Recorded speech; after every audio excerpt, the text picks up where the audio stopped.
Hello there, beloved. God bless you. Thanks for tuning in to join us on the AVAD channel, A Verse A Day, as we discuss together the content of episode 145 or day 145 as is so likely. As you go in the new week, I pray that the favor of God will surround you, just as His word says in the book of Psalms 5 verse 12, that with favor will He surround the righteous, people whose have resonate after the instructions of God, people who have their hearts aligned perfectly to the will of the Master, people who are passionate, living the life of Christ, unapologetic in this very selfish world we find ourselves, where people want to live for themselves. The Bible says in the end time, the love of many will wax cold. Please keep differentiating yourself as a carrier of God and grace therein.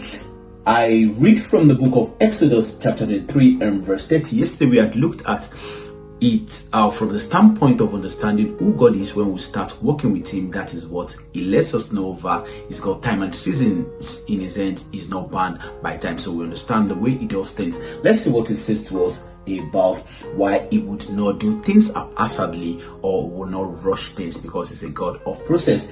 Little by little I will drive them out before you, until you have increased enough to take possession of the land.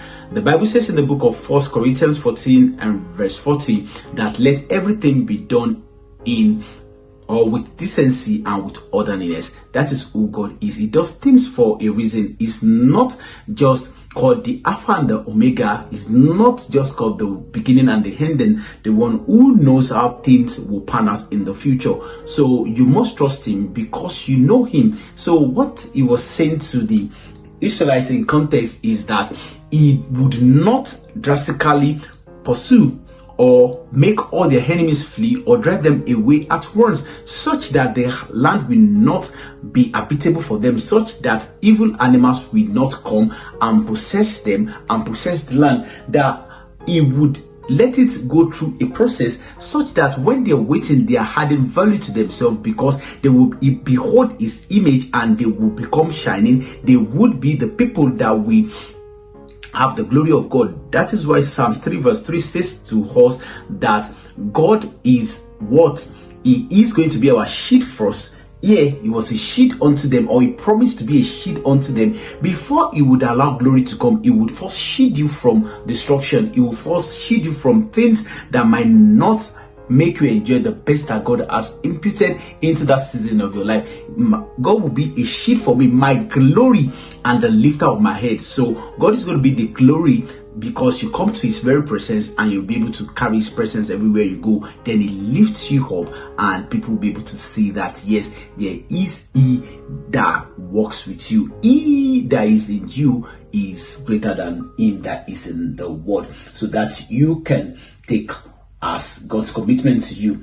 I'll drive them out before you until you have increased enough to take possession of the land. So the waiting period is also a period whereby we increase in capacity, because God will continue to build into us, right? God will continue to load us. Nobody wants to release any product into the market without taking it through the process of quality assurance. It is in the waiting period that God will be able to test the content of your heart. He will be able to test if you'll be able to retain the grace that is going to bring upon you. He's going to test the depth of your conviction in Him, and He's going to look at the genuineness of your heart. When He sees that you are ready, He will release you to go. Because you have grown in Him, then you'll be able to go far. This is what God will have us share together today. Please sit with this in the place of meditation, and the Spirit of God, whom would fetch from the heart of the Father to you, will be able to explain to you in the very language that you understand. Please make them available to people all around you as we continue to make the word available, usable to His people,